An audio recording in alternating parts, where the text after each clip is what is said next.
नमस्कार, market radar में आपका स्वागत है। आपके साथ मैं हूं आशीष चतुर्वेदी। अपने खास शो में हम आखिरी 2 घंटे के लिए निफ्टी और बैंक निफ्टी पर आपके लिए सटीक स्ट्रैटेजी बनाएंगे, साथ ही ट्रेडिंग की दमदार कॉल्स भी जानेंगे। इसके अलावा उन शेयरों पर भी लेंगे एक्सपर्ट्स की सलाह जो है आज एक्शन में। तो एक्शन की कर लेते हैं शुरुआत। मंथली एक्सपायरी का दिन है और बाजार में है तेज उठापटक। फिलहाल आप देखें निफ्टी है करीब 52 अंकों पर। निफ्टी बैंक की बात करता हूं तो 260 अंकों की तेजी यहां पर आपको देखने को मिल रही है। 124 अंक ऊपर है सेंसेक्स। ब्रॉडर मार्केट्स का भी जायजा लेते हैं। एनएससी और बीएसई दोनों में एडवांस डिक्लाइन के आंकड़े भी आपकी स्क्रीन पर होंगे फिलहाल फ्लैश। जहां पर एनएससी में अगर आप देखें तो 1437 स्टॉक ऐसे जहां पर बढ़त के साथ हो रहा है कारोबार और 640 स्टॉक ऐसे जहां पर आपको गिरावट देखने को मिल रही है। ओवरऑल अगर आप देखें तो ठीक ठाक सेटअप है, क्योंकि खास बात यह कि भारतीय बाजारों में भी तेजी देखने को मिल रही है। और यूएस के मार्केट से अगर हम संकेत लेकर देखें, यानी डाउ फ्यूचर्स और नास्डैक फ्यूचर्स को देखें, तो यहां पर भी आप देखें करीब 100 अंक ऊपर नजर आएगा आपको नास्डैक का फ्यूचर्स, और डाउ फ्यूचर्स है 163 अंक ऊपर, यानी आधे से 1% के मूव जो है पॉजिटिव साइड पर आपको यूएस के फ्यूचर्स में भी देखने को मिल रहे हैं। ओवरऑल आप देखें ठीक ठाक सा रुझान है। काफी दिनों की कंटिन्यूस गिरावट के बाद आज आपको थोड़ा सा सपोर्ट यहां पर आपको एक बाउंस बैक के तौर पर देखने को मिल रहा है। लेकिन कैसे करना है ट्रेड, कौन से वो स्टॉक्स है जहां पर आपको रखनी चाहिए नजर, और क्विकली निफ्टी बैंक पर एक भी कमेंट्री जान लेंगे। एलकेपी सिक्योरिटीज के कुणाल शाह हमारे साथ जुड़ रहे हैं। कुणाल जी, वेरी गुड आफ्टरनून। सबसे पहले मार्केट पर आपका व्यू जानना चाहूंगा। Good afternoon. जिस हिसाब से मार्केट्स में हम वोलेटिलिटी देख रहे हैं पिछले 3-4 दिन से, आई थिंक ये वोलेटिलिटी आगे जाके भी कंटिन्यू रहेगी। स्पेसिफिकली आज एक मंथली एक्सपायरी है, फाइनेंशियल ईयर एंड है, so definitely market second half में भी काफी वॉलेटाइल रहेगा। 3 बजे के बाद हमारे MSCI इंडेक्स का रीबैलेंसिंग होता है, सो वहीं से भी हमने कई सारे चेंजेस देखने को मिलेंगे स्टॉक्स में। करंट लेवल से मेरा व्यू निफ्टी पे साइडवेज है। निफ्टी में अगर आप ओपन इंटरेस्ट का डेटाबेस में ऐड कर दो, कल के सेशन में भी 17,000 कॉल और 17,000 पुट के दोनों में ओपन इंटरेस्ट काफी ऐड हुआ था। तो कहीं ना कई लोग जिसको हम बोलते हैं वो सेल करके ही काम कर रहे हैं। विद इन दिस रेंज जो मुझे लग रहा है रेंज बाउंड ट्रेडिंग, उसमें भी अप्रोच एक बाय ऑन डिप का ही रखना चाहिए। अगर इंट्राडे की बात करूं तो मेरा निफ्टी पे फ्यूचर्स पे मेरा कॉल रहेगा कि करंट लेवल्स पे आप निफ्टी फ्यूचर्स बाय कर सकते हो। 16,950 आपका स्टॉप लॉस होना चाहिए डाउन साइड पे, और अपसाइड में मैं 17,050 17,100 के लेवल्स एक्सपेक्ट कर सकता हूं अगर मार्केट में कोई शॉर्ट कवरिंग सेकंड हाफ में आती है। जहां तक बैंक निफ्टी की बात है, यहाँ पे मेरा बुलिश है, जो क्लियर कट स्ट्रेंथ बता रहा है करंट लेवल से भी। एंड अगेन मंथली एक्सपायरी है, तो 40,000 का जो कॉल ऑप्शन है उसमें काफी ओपन इंटरेस्ट बिल्टअप ऑलरेडी पिछले 3-4 दिन से हो चुका है, एंड वो एक स्ट्राइक प्राइस है जहाँ पे हाईएस्ट ओपन इंटरेस्ट भी है। सो अगर बैंक निफ्टी को ऊपर की तरफ मूव होना है तो 40,000 को क्रॉस करना ही पड़ेगा। सो मेरा व्यू बैंक निफ्टी पे पॉजिटिव है। एक 0-0 वाला ट्रेड रहेगा जहाँ पे आप 40,000 की कॉल ऑप्शन को अभी बाय कर सकते हो। आपका स्टॉप लॉस रहेगा 0, जैसे कि मैंने कहा 0, और अगर अपसाइड पे मूव आता है तो ये कॉल ऑप्शन आपको 100 से 150 रुपीज का भी लेवल दिखा सकता है। सो बैंक निफ्टी पे भी बुलिश है, निफ्टी पे भी साइडवेज है। निफ्टी बैंक दोनों पर अगर आप देखें तो बुलिश व्यू है। यहाँ पर आपको तेजी देखने को मिल सकती है। 17,050 17,100 तक के जो स्तर है आपको निफ्टी पर नजर आएंगे। वही निफ्टी बैंक की बात करें तो सेटअप यहाँ पर भी पॉजिटिव है, तो खरीदारी के साथ जाना चाहिए। लेकिन स्टॉक्स में भरपूर एक्शन देखने को मिल रहा है। काफी सारे स्टॉक्स हैं रडार पर, एक एक करके सभी के साथ चर्चा करेंगे। लेकिन सबसे पहले अगर आप देखें तो प्राज इंडस्ट्रीज यहाँ पर निफ्टी 500 में देख रहा हूं मैं, ये स्टॉक गेनर्स की सूची में टॉप 3 पर आ रहा है। करीब 8% का मूव यहां पर देखने को मिला। 23 रुपए आज एक ही दिन में ऊपर आ गया है। प्राज इंडस्ट्रीज कैसा सेटअप है इसका?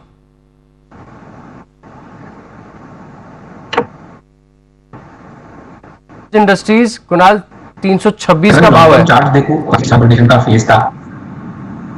अभी जो प्राज इंडस्ट्रीज यहाँ से रिकवरी दिखा रहा है, आई थिंक एक अच्छा खासा पैटर्न मॉर्निंग स्टार का आज के सेशन में बन गया है। एक सपोर्ट जोन था स्टॉक के लिए पहले भी। 300 का लेवल जब तक ब्रेक नहीं करता मेरा व्यू पॉजिटिव रहेगा। 325 करंटली चल रहा है। बाय ऑन डिप्स की अप्रोच रखे, 300 का स्टॉप लॉस होना चाहिए, और अपसाइड पे मैं जो टारगेट्स एक्सपेक्ट कर रहा हूँ वो फर्स्ट होगा 355 का और सेकंड है 367 का। यहाँ पर आप फोकस करके चल सकते हैं। अच्छा, शुगर स्पेस से एक और जुड़ा हुआ स्टॉक है जिसमें आज तेजी देखने को मिल रही है। 3.5% ऊपर है। वायदा बाजार का स्टॉक है बलरामपुर चीनी, और दरअसल अगर आप देखें तो यूएस रॉ फ्यूचर जो है शुगर के, यहाँ पर आपको पिछले एक हफ्ते में 3 से 4% का मूव आया है। तो बलरामपुर चीनी यहाँ पर चार्ट क्या इंडिकेट कर रहे हैं? बलरामपुर चीनी का भी सेटअप राज इंडस्ट्री के जैसा ही है। जैसे कि हमने देखा है कि कि आज सुपर स्टॉक्स में बलरामपुर चीनी ने लोअर एंड पे जो सपोर्ट लिया है वो है 350 के आसपास। जब भी स्टॉक 350 का लेवल टच करता है एक शार्प रिवर्सल या बाउंस दिखाता है। आज के सेशन में भी वही हुआ है। सो करंट लेवल से मेरा व्यू पॉजिटिव रहेगा बलरामपुर चीनी पे। 370 चल रहा है, अगर आपको 365 370 के रेंज में मिलता है वो बेस्ट अपॉर्चुनिटी रहेगी बाय करने के लिए। और रहेगा 50 का जो उसका सपोर्ट है। अपसाइड के मेरे टारगेट्स रहेंगे, वो फर्स्ट है 390 का और सेकंड है 400 का। तो बिल्कुल यहाँ पर भी अगर आप देखें तो पॉजिटिव व्यू है। 390 तक के टारगेट्स यहाँ पर आपको देखने को मिल सकते हैं। 390 का टारगेट है। स्टॉप लॉस कितना लगाना है?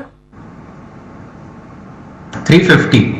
350 रुपए का स्टॉप लॉस लाकर 390 रुपए के टारगेट्स के लिए बलरामपुर चीनी में आप कर सकते हैं खरीदारी। अच्छा, इंफ्रा स्पेस भी काफी बजेंगे। आपके सामने दो स्टॉक रखता हूं, यहाँ पर दोनों में आपको राय देनी पड़ेगी। सबसे पहले आप देखिए जीआर इंफ्रा, जहां पर पिछले एक ही महीने में अगर आप देखें तो भारी भरकम 7,000 करोड़ से ज्यादा के ऑर्डर्स मिले। आज भी स्टॉक खबरों के चलते यहाँ पर फोकस में आया। 3% का मूव यहाँ पर देखने को मिल रहा है और काफी दिनों के बाद एक अच्छा मूव यहाँ पर आईआरबी इंफ्रा में भी देखने को मिल रहा है। तो अगर दो स्टॉक है इंफ्रा स्पेस से और आपको विकल्प दिया जाए कि जीआर इंफ्रा खरीदना है जो कि फिलहाल 971 के भाव पर ट्रेड कर रहा है, या फिर आईआरबी इंफ्रा जहां पर आज आपको तेजी देखने को मिल रही है, 6% का मूव है आईआरबी इंफ्रा, और इनमें से आप कौन सा स्टॉक चुनेंगे? जी, ओवरऑल अगर मैं इंफ्रा स्पेस की बात करूं तो मेरा व्यू शॉर्ट टर्म के लिए भी बुलिश है और लॉन्ग टर्म के लिए भी बुलिश है। आई थिंक इंफ्रा स्पेस काफी अच्छा करेगा आगे जाके भी। जहां तक आपने जो स्टॉक्स की बात की है, जीआर इंफ्रा की मैं पहले बात करता हूं। स्टॉक ने एक अच्छा खासा करेक्शन देखा है। आज के सेशन में हमें थोड़ी बाइंग दिखी है, पर अभी भी कंफर्मेशन नहीं मिला है। और जनरली जब जीआर इंफ्रा मैं वॉल्यूम्स भी चेक करता हूँ, स्टॉक्स में इतने ज्यादा वॉल्यूम्स होते नहीं है, तो थोड़ा इलिक्विड काउंटर है। But I think current levels पे मैं अवॉइड बोलूंगा जीआर इंफ्रा को एटलीस्ट, क्योंकि मुझे कंफर्मेशन रिवर्सल नहीं दिखा है। ये जो कंफर्मेशन का रिवर्सल आएगा वो है 1050 के ऊपर। सो जब तक 1050 क्रॉस नहीं करता है मेरा व्यू अभी भी साइडवेज ही रहेगा। एक बार वो लेवल क्रॉस करता है तो आप 1000 के स्टॉप लॉस से बाय कर सकते हो और आपका टारगेट रहेगा 1200 का अपसाइड पे। जहां तक आप सेकंड स्टॉक की बात कर रहे हो आईआरबी इंफ्रा, यहाँ पे मेरा व्यू बुलिश है। स्टॉक में लिक्विडिटी भी अच्छी होती है।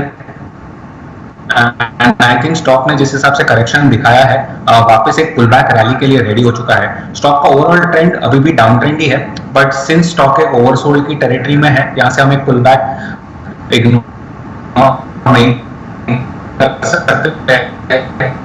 सकते हो। आइफ्रा रिसेंटली स्प्लिट भी हुआ है, आप 20 का स्टॉप लॉस रख सकते हो और आपके टारगेट रहेंगे 28 to 30 के। बिल्कुल, यहाँ पर भी अगर आप देखें तो टारगेट्स ऊपरी तरफ पर 28 से 30 रुपए की निकल कर आ रहे हैं। इन ऑल दोनों स्टॉक में सेटअप काफी अच्छा है, खरीदारी करके आप यहाँ पर चल के सकते हैं। बाजार में फिलहाल है तेजी, लेकिन आगे और कौन से स्टॉक्स रहेंगे आपके रडार के लिए, इसके लिए रुके हैं एक छोटे से ब्रेक के लिए। ब्रेक के बाद जानेंगे कुणाल शाह की तरफ से हाई कन्विक्शन आइडियाज।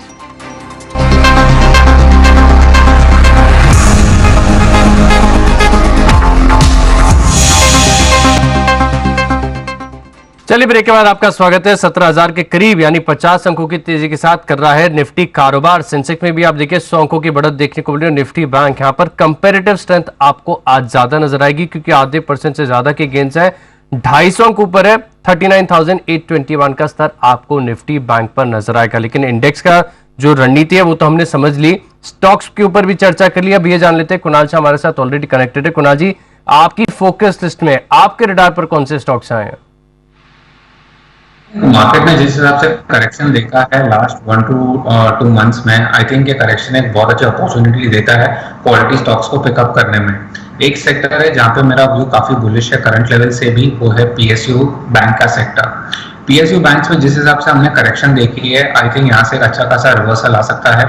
एक बार बैंक निफ्टी 40,000 को क्रॉस कर दे तो सबसे पहले जो आउट परफॉर्मिंग बैंकिंग में होगा वो होगा पीएसयू बैंक। उसमें से मेरा जो टॉप पिक है वो है बैंक ऑफ बड़ौदा। स्टॉक एक ट्रायंगुलर फॉर्मेशन बना रहा है डेली चार्ट पे। अच्छा खासा सेटअप है जहां पे लोअर एंड से बाइंग क्लियरली विजिबल है।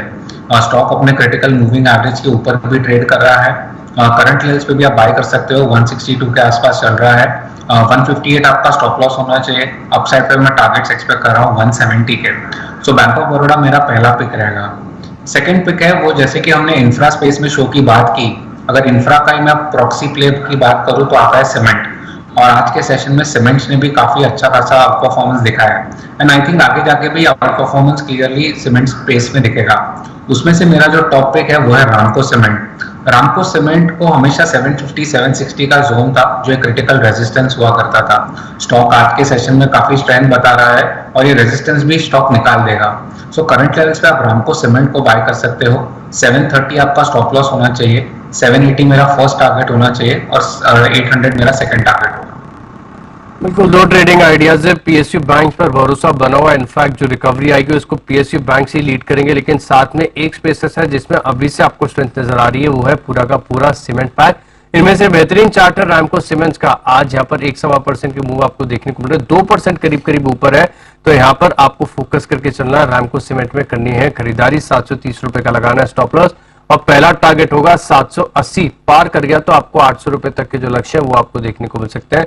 साथ में पीएसयू बैंकिंग स्पेस यहाँ पर भी पूरी तरीके से आप करेंगे फोकस और करनी है आपको खरीदारी। तो जो ट्रेडिंग आइडियाज आ रहे हैं वो यहाँ पर बैंकिंग स्पेस और साथ में सीमेंट स्पेस पे है, जहां पर आपको रखनी चाहिए नजर। शुक्रिया कुणाल जी हमारे साथ जुड़ने के लिए, सभी स्टॉक्स के ऊपर अपनी रणनीति और ट्रेडिंग आइडियाज हमारे साथ शेयर करने के लिए। और इसी के साथ मार्केट रडार में इतना ही, आगे देखेंगे फाइनल ट्रेड। नमस्कार।